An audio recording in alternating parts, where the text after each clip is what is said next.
Урматтуу окурмандар. Кийинчерээк байкап жүрөсүңөр. Мен периодически жума сайын 70 жылда эсимен калбай турган интересный, абдан интересный. Силер үчүн, мен үчүн да кыйналган, кысталган, кубанган күндөрүм көп болду. Ушунга чейин унутпайм. Ошолорду периодически менин балам Сопой Иван профессор, таланттуу балдарымдын бири. Азыр профессор бизде кафедра госпитальный хирургиянын башчысы.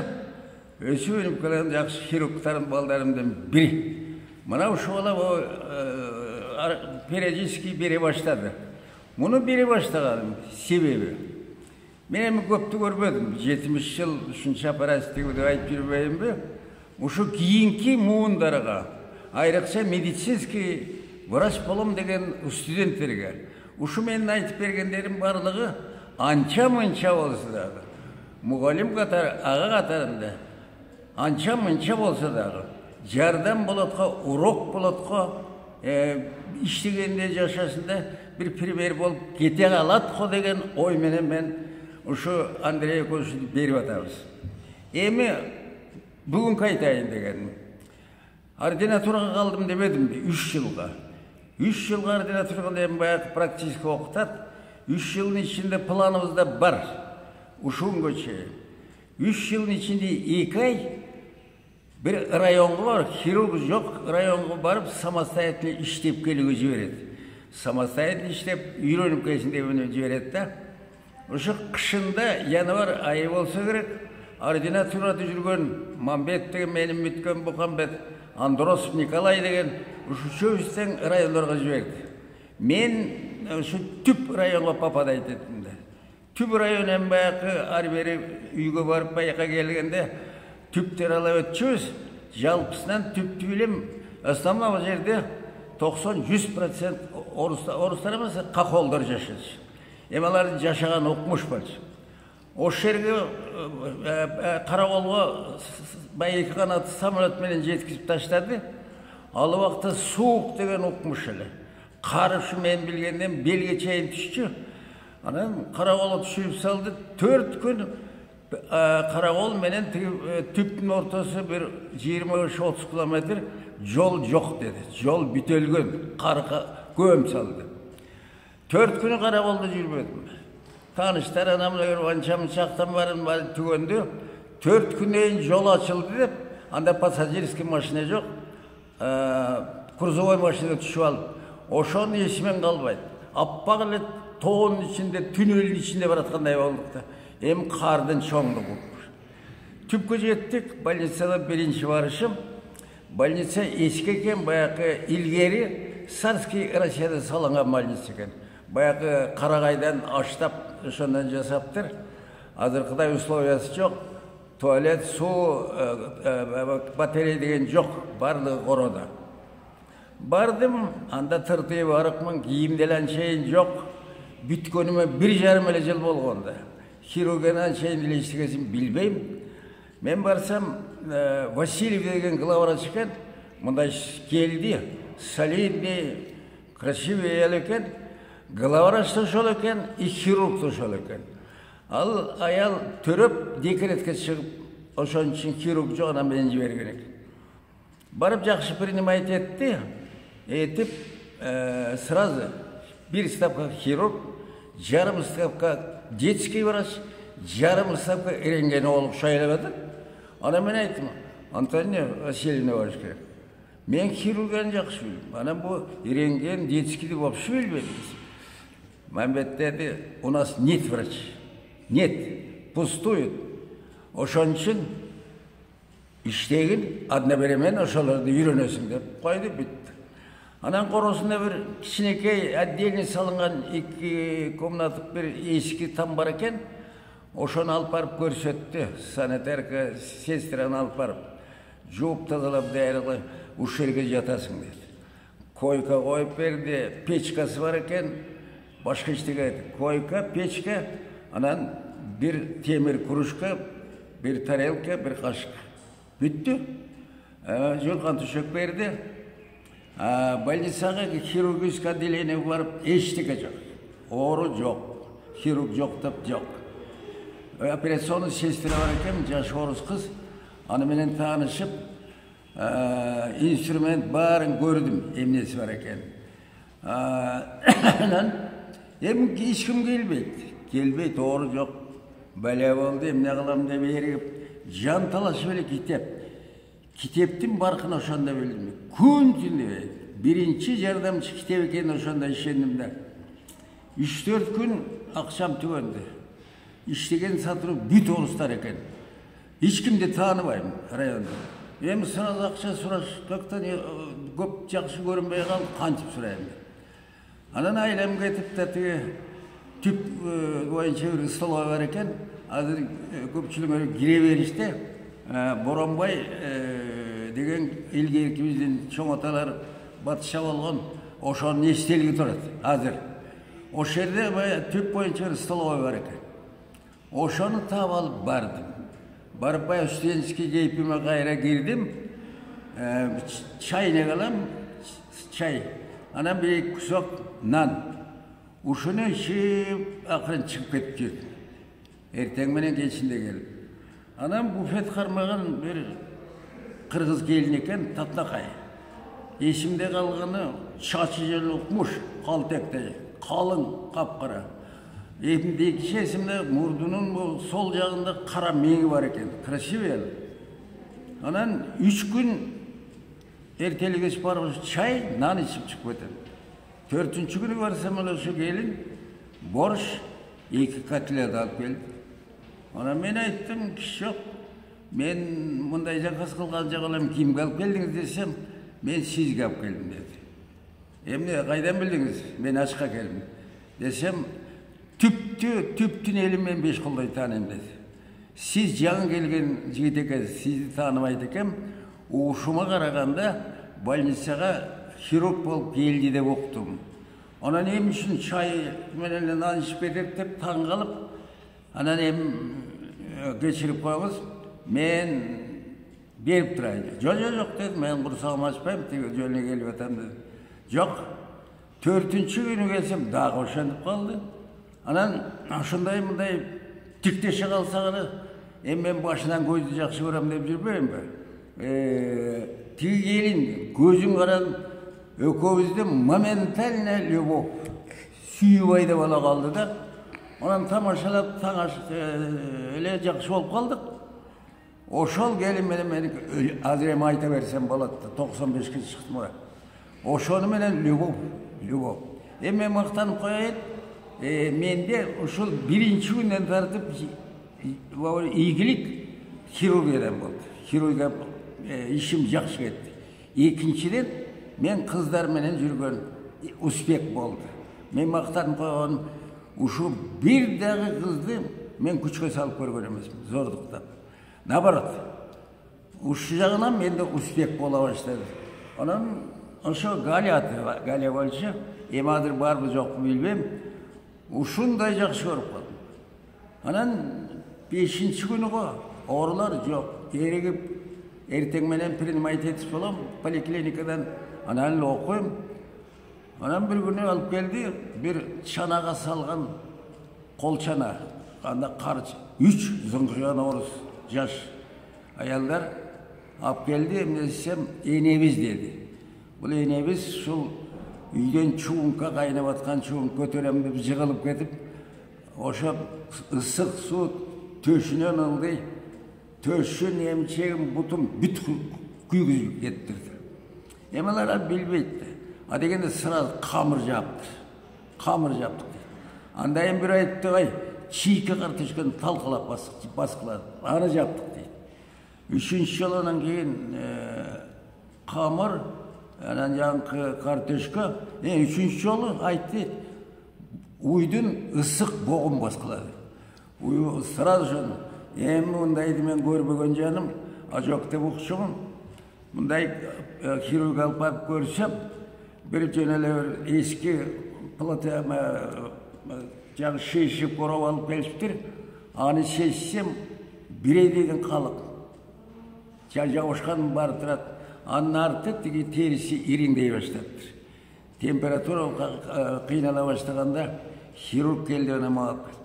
Эми мындайды биринчи көрүшүм ошо простыны ачып тиги мачты алсам тиги бок-соктон же көрүнбөйт.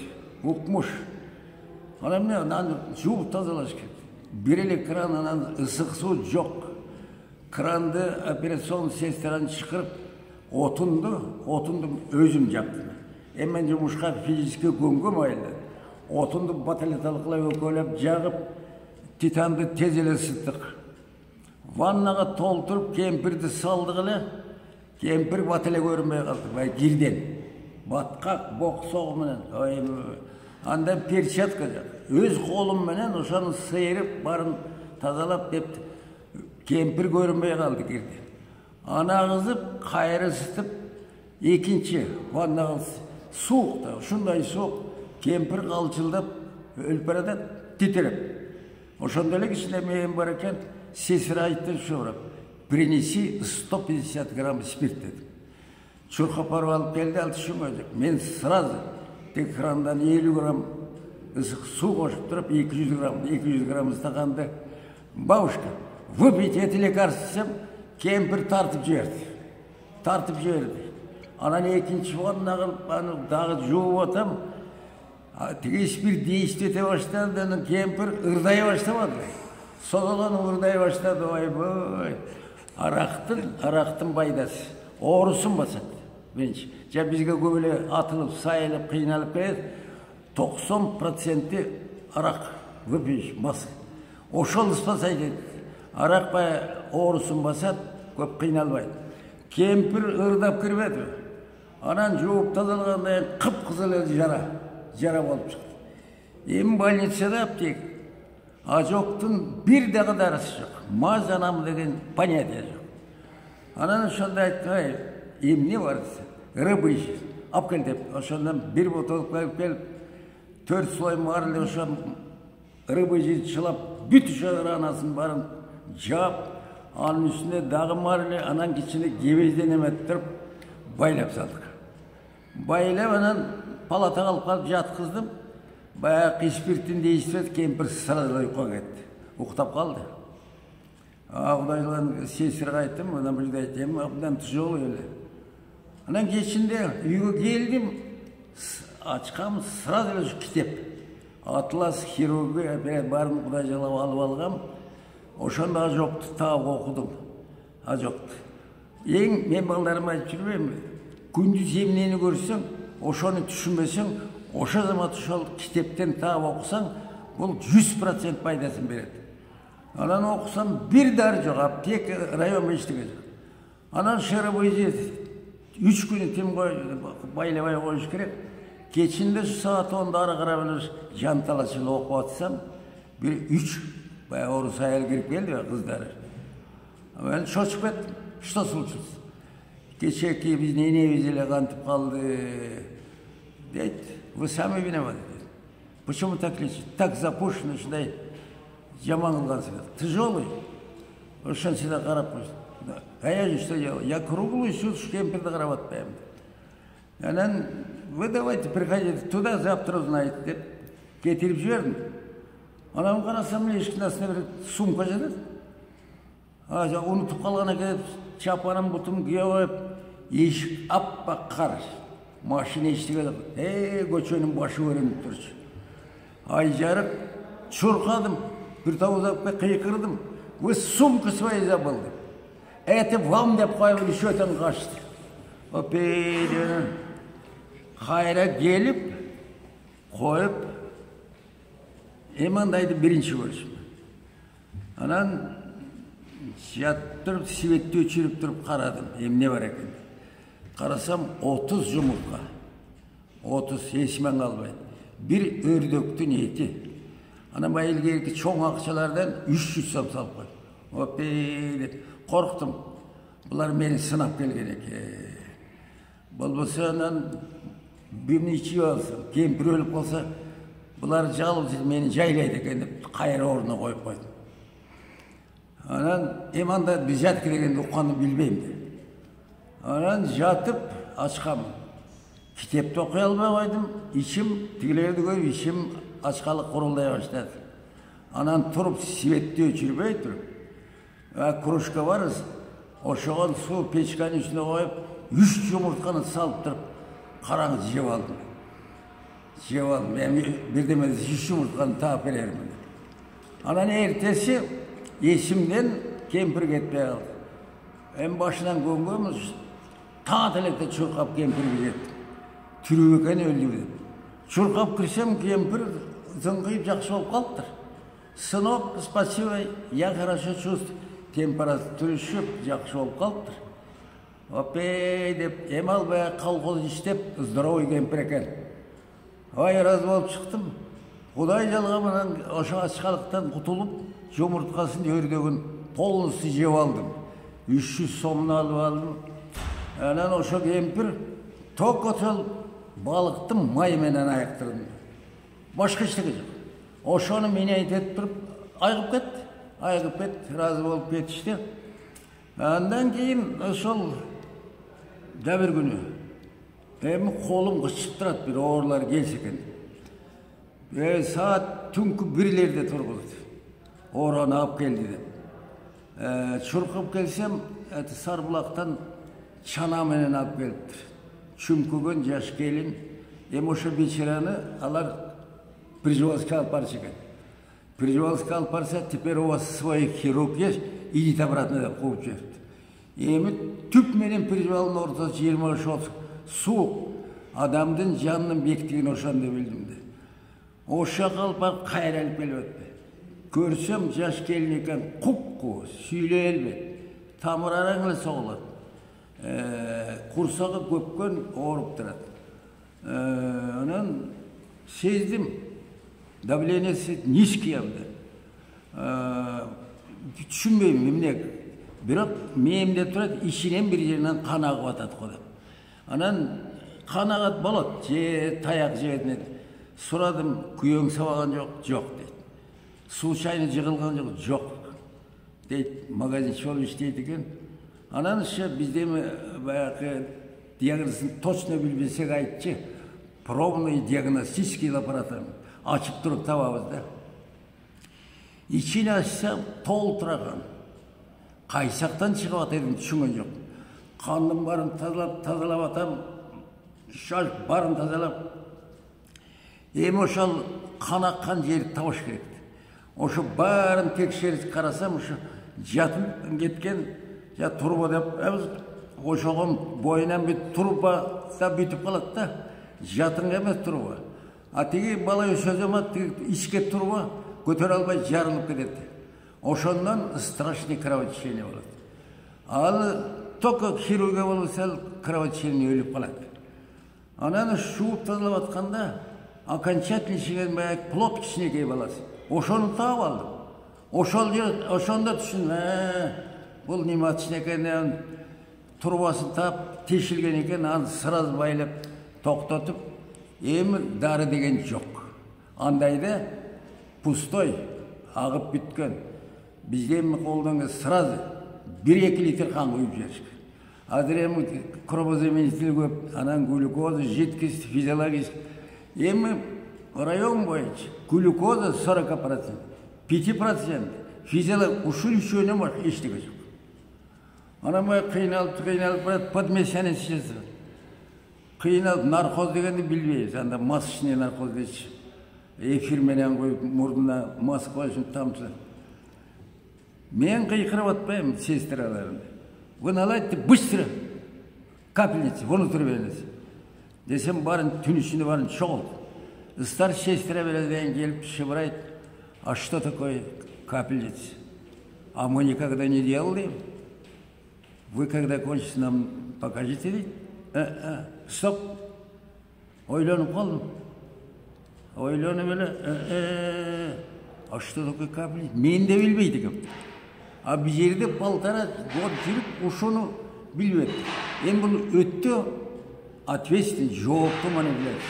Жабону турганда кан барын ошо система аркылуу коебуз. Андан жаңылыш туура эмес запровод этип атсак, ошону менен же бир капель воздух кирип кетсе моментально өлөт. Деп ойланып қалдым. Мен де білмеймін. Бұл ертеңнен шығып тұрып айттым, оказывается, я тоже не знаю. Деп срочно ертеңде бір сестраны қарауылға жіберіп едік.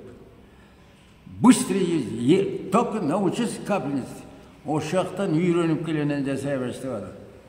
Ананы сол аял деген байқұш. Аял деген байқұшта. Не деген азапты. Айрықша ол қан кеткенден оңаймен өлмейді. Қанша қан кетсе тырышып, ошол қайра заменитель құйылып кетеді, тіріліп кетеді. Мұның себебі кейін түсіндім. Ай сайын менструация етеккіре келеді. Анан төрөгөндө қан кетеді. Ошон үчүн организм көнүп калат экенде, көнүп кан тирейт экен. Ошол аял эми кан жок, сууну куюп отуруп ошондон айыгып кетти, сууну куюп. Эми ошол экинчи күнү приемда ооруларды көрүп атсам, ошо приемдун маңдайында кичинекей мен жаткан үй бар. Бир чана келип эле, бир жигит мешок, ящик деп бирдеме түшүрүп атат. Ана мен терезени ачып кыйкырдым, ал бул больницанын склад эмес, а жерде мен жатам. Эмне түшүрүп атасың? Азыр деп койду. Түшүрүп бүтүп анан мага кирбейди. Кирип айтты, мен жаңкы сиз жасаган аялдын күйөөсүмүн деди. Өкө тең магазинде Сарбулакта иштейт экен. Ал эмне келдиң десем, билейин деп. Эмне түшүрүп атасың? Эмне жаңылып калдым десем, жок. Аны мен сизге алып келдим дейт. Деп таң калдым. Анан бүткөндөн үйгө бардым, барып карадым. Эмне болду? Бир мешок un, бир ящик жумуртка, бир ящик вино, Исекульский, черный смородина деген. Эми ал укмуш эле, жана сок, густой сон. Бир ящик пиво. Эсиме ойлоп отуруп калдым. Опей, укмуш. Эми анда взятка деген билбейм. Ой, анан баягы студенчик чарчылык, тыртый барыпмын. Курсагыма үйдөн эле той элек болчу. Айда, аппетитим жакшы. Ет салып, жумуртка, вино, пиводон күн түндөй. Түн ичинде жатып, жаман койка уруп коюп, жатып алышынан сурап едим да. Опей деп жөнөк, укмуш болуп кетти. Аны мен тиги столго барбай калдым. Барбай калдым курсагымда. Анан Галя келбеди. Эмне болду сизге, эмне келбей калдыңыз дейт. Анан мен айттым, мен оңолдум дедим, мындай болуп атат. Эми ал экөөбүз любовь баштап калганбыз. Ачыгын айттым, мына курсагым той дейм, барбайм сага. Десем, капы болуп, андан өзү келип турду ошо келин байкуш. Ошо кеткиче любовь болду, кийин деле продолжать этти, андан уже унутулду калды, битти да. Анан ошол келин суу куюп атып ошону аяктырып албады. Ошол эсимен калбайт. Аял байкуш ушу кан кеткенден оңой менен өлбөйт да. Ошентип оңоло баштадым. Андан ошентсем бир күнү эртең менен саат 10-да звонить этти. Күрмөн Сарбулакта. Мен Түптүн районунун соту болом. Атым, фамилиям Куракин. Айланайын доктор Мамбет. Уят болуп атам. Атымды шере келип устага такалатып атып, атым секирип кетип, бутум басып алып, бут сынып калды. Уста окуруп бакырып атат. Деп мен чана жиберейин, айланайын, тез келип жардым. Макул дедим, жибериңиз деп. Ал келишсе сестра экөөбүз гипс менен баарын даярдап койдук. А биз болуп шприц баарын алып, чанасы тез эле келди, экөөбүз жетип бардык. Барса устанын алып толтура киш. Кирип, укол жасап, эки зор жигиттен мындай бутун тарттырып гипс салдым. Эми ошондо эле мен бул Костопрап деп оңдогонго шыгым бар болчу. Эми баягы тарттырып, сыңга эки шөгүтүн тизенен сынып кетти. Ошондогун тап бири-бирине туура койсо, анда все, айгат, жакшы болуп кетет. Биз болуш бутун мындай койсо, устайтты айланайын оорубай калды. Гипс салып айттым, бир айча ушуну менен жатасыз. Оорусу басылгандан кастель деген жокту. Özünüz jasap alıp akırından güç keltirip basa veriңiz dep düşündürüp çıktım. Çıksam koro толтыра. Айылдан да ispat ele çoğulu kaladı eken. 100 turat, bir taatcan turat. Onday karasam, emi taң kaldım da bir kişiyle kıştın günü soğuk. Başında 2 tumak turat. Ana ben çıkmay arı verip tiyak beyan karadım. Şuneli 2 tumak. Anan gelip kuraken ya sol. Hem ya Kırgızça şunday suda evgen sonun işi. Ayttım. Aynen kadar. Tetik işim şuna 2 tumak kiyip dur. Hey Hasan. 2 başlasın. Biri tüştedi çıkır. Rayonu büt bilgen kişi eken. Berkel desin. Tüş attan de öyle. Tüşürdü al tumağını desin. Tumağını alsa hemen bir yarım işlerdim de. Uqçum mındaydı görgönümüz. Şilisinin altında toçna kişinin başında onda opqol bileydi. O pilip anda kolum kışıp durat da jasasam öyle dep durçum. Ana mınday tegrete karmap görsem yok. Yumşak. Bişyanı maydın opqol, жировой opqol dep koyuyoruz. Bu ema rak emes, dabrakasını. Barın karmap görüp yok. Kolum kışıp. Ben ayttim, çarçınızı aldırıp mağa geliniz. Ben bunu ayettiram desem, tigi menden ulurak kişi eken, yılmayıp gülüp koydu. Koy balam dedi, koy balam. Ben köbeli jerge baragam, özüm охотникмін. Keyin andan da çıqqamын. Hazır tok tüp-tüz qarap kaldım, moynumdu solga, onga buray albay kaldım, şun azabın. Ana men aytdim, gele veriniz, ben ayettiram. Jo, koy. Mağam birinci aytip atasın, operasi dep. Ananya kurak, nay? Emneye çok deysin.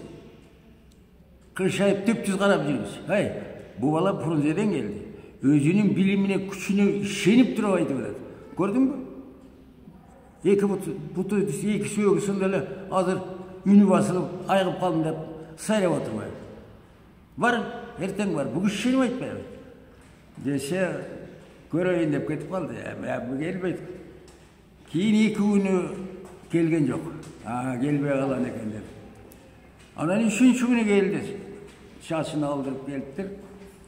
Rayonda uporomolçun kapitan şunday sonun jigit eken, 6 tanışıp kalgan menime. Үйüne çıkır. Barsam yenesi var eken, ayalı 3 balası var eken. Anan tamağı seyirdiler, yenesi ayttı. Meni birinci görüp atat.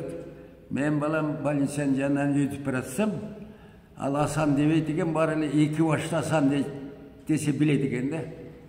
2 başta Hasan Balinsen janında turuptur, geziktim dedi. Emne oldu, jaktı jürüsküsem, Mavrekini aldırayın dep, жаңы doktor geliptir. Mama keyip degen uşul, alam dep, makul bolup jat. Koy, ölesің. Ay, bu vurdu. Taluu jer. Ölüp kalasың oku, çıkışken. Jasatpa dep ketti. Onun balası var da saloş kempir aytып atpay, oy balam. Al ur, taluu jer. Anı jasaganda jasatkan kişi de oңбайт көп. Oy, jamanat toq boldu deyip, dep kişine esim oy düştü. Balası şunday ereski kıyın jigit el. Ayene. Jüle birdi men süyley beresim. Al ilgeri sen düşünüyorsun. Al Mehmet hazır gelip düşünüp, ondan gelerin bilip durup, yerden bereyim dedi. Jüle ayta beresim dep kalkıp koydu.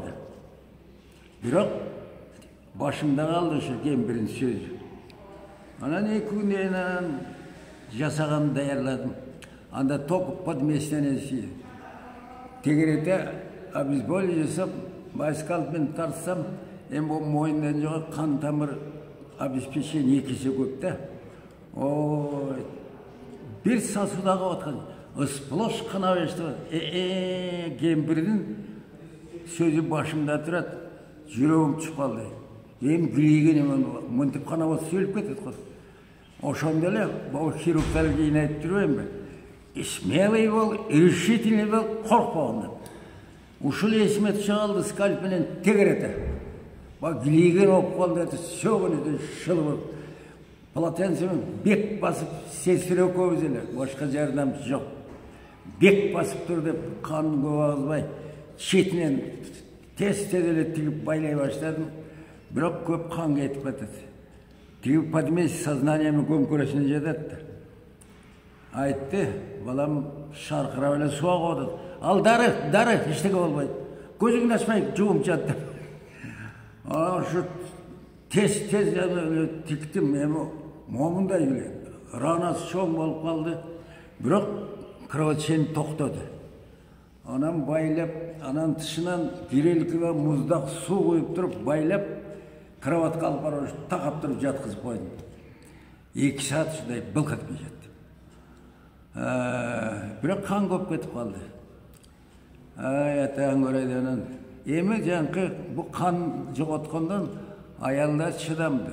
Агар эркектер жанкы келиндей каны кетип калса эчтеке кыла албайбыз. Өлүп калат, көтөрө албайт.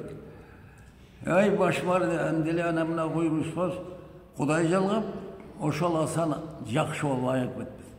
Бая жып-жылма эчтеке жок, жыргап калды. Ошондон кийин түп боюнча кетти да. Менин атым кетти. 2 баштуу асанды жасаптыр. Анан укмуш кетти, андан кийин эле прием толтура, хирургия толтура. Маған тиесіше жоғалып, хирургический орын бар элеге келе баштады. Мен ток хирургмун, башка билбейм деп айтышып еді. Барын отургузуп анан эмнең ооруйт барын сурап көрөм. Анан справочник бар, дары-дармек, оорулар. Ушуларды карап туруп, болжолдоп туруп эле рецепт жазып бере берди. Бир жума ичесиң, бир жумадан кийин келип мага доложить этесиң. Мына адамдын ишеними укмушта. Агар ошол доктурга айткан киши ишенсе, ошон үчүн айтып жүрбөйбү. Доктурдун бир сөзү у, бир сөзү бал деп. Анан бир жумадан келип эле менин колум дөбөт. Баары эле колум айланайын, айыгып кеттим, жакшы болдум деп. Ошону менен укмуш, андан кийин операция көп жеги укмуштар жасадым. Андан кийин да бир оңоло түшкөнүм. Приемда өссем бір ауышқа кірді сапсайған. Суық, тон, тумақ, бір жап-жаш қызды чүнкі алып жетелеп кірді. Ауышқа сайрап кірді, төределе жақында, төрегенден кейін емчегі шосып, температура қиналып өтеді деді. Анам айтым, бұл қызыңыз бі, келініңіз бі, өз сөйлейді бі? Десе, деп күліп қойды, анан сразу сезе қойдым. Бұл бөлек. Жоқ, ол менің аялым деді. Өпей деп еле озан қалып қалдым. Анан тышқа тұрдым, көрдім, емчегі мастит деп қояз. Төрегендейін шошып, ирин толып кеттір. Аны сыраз операция жасап, 2 жерінде ириңін ағызып, байлап, қайра ауышқасы жетелеп кетті. Температура қиынар күнігі, машина ештеге жоқ. Оша ауышқасы жетелеп келеді, жетелеп кетеді. Анан бир жумадан оңолуп, температурасы басылып, жакшы болуп калып, өзү келе баштады. Ана ошон сурадым, айнанай. Бу жоктон тиги 30-40 жаш улуу иш. Мындан коркпой кантип тийдиң эле десем, ыйлап жиберди. Ыйлап жиберди. Агай, жетим кыз элем. Бул кишинин өңүн, сурун бир жумадан көрдүм дейт. А дегенде бир уй, бир мешок унга. Сүйлөшпөй эле сатып алыптыр. Бұл 30 жыл аялымен бала көрбөгөн киши. Анан şu бала көрөйүн şu жаш кызды алып алыптыр да, токолдук, амай токолдук. Анан ыйлап жиберди. Ошондон төрөптүр да, ошол абышкадан. Анан ошол келип кетип жүрдү, айыгып кеттен абышкасы районда райжип, завод жипсеры деген бар экен, ошонун директору экен. Сакал мурчан өзү казак экен. Бирок бая түптөсүп кыргыздай. Так сүйлөйт экен, анан ошол үйүнө чакырбады. Конокко чакырды, бас сүрсүгөн жылкынын этин салып, анан ошо складын көрсөттү. Жалаң карышкыр, түлкү, кой, ушундай тери чогултат экен. Анан бир жоргосу бар экен, бир бээси, бир аты турат. Анан айтып калды, Мамбет балам, колуң бош болса, кичине чарчаганда, бул жорго жакшы жорго. Мен түштөн кийин тогуп алып берип турайын, каалаган жаңа жорға салдырып есі алып жүр деді. Рахмат, мақұл деді. Мен атты менен жақсы көршім. Бірақ кедейшілік тың атып меніп көрген емес. Анап келіп берді, саат 4-те жақшат екен, көрпеше, ер тоқымы жақшы. Ошондан меніп алған көрментіге шейін, балалық. Қыштың күні көрментіге шейін айдатып, қайра айдатып келеді. Жөнелі азырқының Волгасында жүрген оқымыш екен. Ой, жерға бөле қалдым. Күніге. Кейін Талды суға да бардым, ар жақта бар екен, мен жерім қарындашым тұрып ошоныкына шейін күртік қарды жереді. Қыштың күні ошоған қарабай күніге. Мен үшін жер қалды. Отдықта жырғап қалдым. Ой, адырем ошол аралықта машинаменен Мерседеске салып албайынсы барбайтын. Барбайынды. Эм балалық жаштықта. Ошентіп 2 ай укмуш бір топ операциялар жасап жібердім. Анан күніге жирғалаң сұсын мұндай сазан алып келеді, өрдек, қаз алып келеді. Жөнелі жирға бөле қалдым. Анан 2 ай бітті. Ошентіп бастам ешкін деген. Еврей менімен біткен. Жандырос өкі келіп қалды. Аларды ординатор. Açıkada iştike yok. Мамбет, а где-то что-нибудь покупает, ну, яичко, есть это? Она мой ящик чумуртка, возьми сколько хочешь, а по сколько стоит? Это потом я сказал, возьми, биржирно, возьми сколько хочешь, что стесняешь? Деп бердім, ой, она кетерді мені жүріп космонавтайы ұзатышпады. Космонавтай ұзатты. Анан келгенде бұл сотрудниктер үйдегі кемпірім соққан танымай қалды. Bir ayda 8 kilo semirip келді. Bağışarçılık birinci sözünde жоғалды да. Анан ай сайын облыстанда облдырап Крещенкада зор орысылы.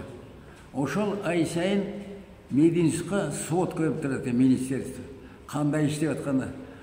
Максимович келсем бетіме ушундай разы болды. Билбейм, Мамбет. Мені бір жөнлі бір ушунчалы ушонысыны көтеріп салдың, саған рахмат елейді. Эмне болды десем, Мединскта дала іштет дейді. Ким қайда іштеп атқан? Сені ушундай мақта дейді. Ошан сөзсам өле құрғылып шығал дейді профессор. Ал шығып өле, мана менің балам, менің ученикім, менің воспитателім де өле мақтанып кірді. Ана Максимович шығып, Анатолий Николаевич, а как вашего ординатора фамилия? Мамбет. Мамбет емес, Мамакеев жөнінде сөз болып отпайды. Дес шошонда түшінді. Мен Мамакеев, а ты Мамбет, Бұқамбет. Өкөзді путить етеді тарды. Ой, Круглов ителеп алды дейді. Ой, Мамбет, ученый сөйтті, мені асманға көтеріп салдың деп, шындай разы болды. Ошол, ошоны көріп қалмадым ба? Районда жақсы іштесең, жөнелі доғдырларды Құдайында әлі көреді. Құдайында. Ушундай сыйлай, тұрматтайды екен. Анан жөніне басып жүре берсең, андан ештеңе шықпайды. Бұл ординатура жарымы біткенде. Болды ма же?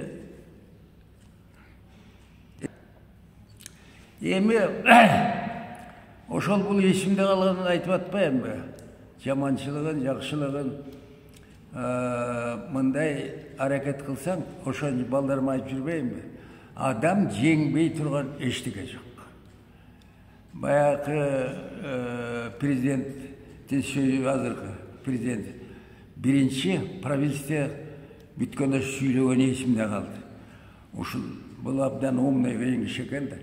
Ошонда айтты, бұл жолы іштегендер де состав правительство айтып. Бұл жолы іштегендер чарчағанды білбегендер іштейді. Телевизиден көріп отырам. Моментально мен өзіме принимайым. Мен жашуағымда чарчап көрген емеспін. Чарчағанды білші емеспін. Ошон үшін айтам мен, ким чарчабайды?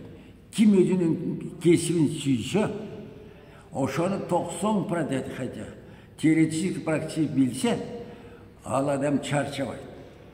Агар қалабаса, түшініп аз болса, андан ештеңе шықпайды.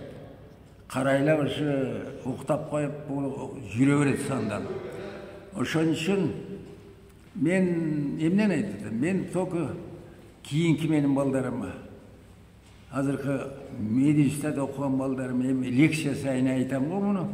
Ошонсу дагы мен башыман өткөн бирөөн дагы ушу күнгө, хотя 70 жыл өтүп баратпай, бирөөнү унутпайм. Ар дайым ушуларга айтып бергим келет, себеби ушу менин айтып бергендерим эми билген мен основном пример өзүм деле келтирип жүрбөйм. Ушул анча-мынча урок болсо, сабак болсо, иштеген ишине, турмушуна жардам бере турган болсо, анда мен өз милдетимди аткардым деп калам го.